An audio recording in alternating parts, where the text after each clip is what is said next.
আসসালামু আলাইকুম বন্ধুরা, কেমন আছেন সবাই? আলহামদুলিল্লাহ ভালো আছি। তো এই যে ছিট রুটি বা ছিট পিঠা, যেটাই আমরা বলি না কেন, আসলে এটা ছিট পিঠাই আমরা বলি। তো দেখতে কেমন হয়েছে দেখেন। এটা কিন্তু খুবই সুস্বাদু খেতে, মাংস দিয়ে অথবা ডিম ভাজি, এগুলো দিয়ে খেতে খুব ভালো লাগে। আমাদের তো খুবই পছন্দ এই ছিট পিঠা।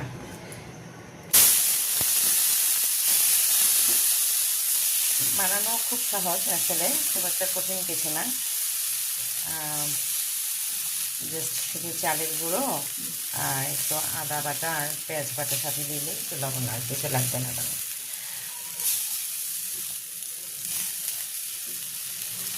খুবই ভালো লাগে খেতে।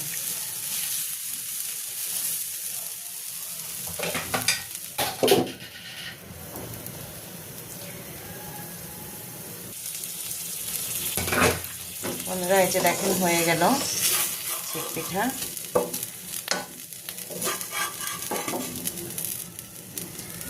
আপনারাও নিশ্চয়ই এরকম করে বানিয়ে খাবেন। তো ভালো থাকবেন বন্ধুরা, সবাই সুস্থ থাকবেন, সুন্দর থাকবেন।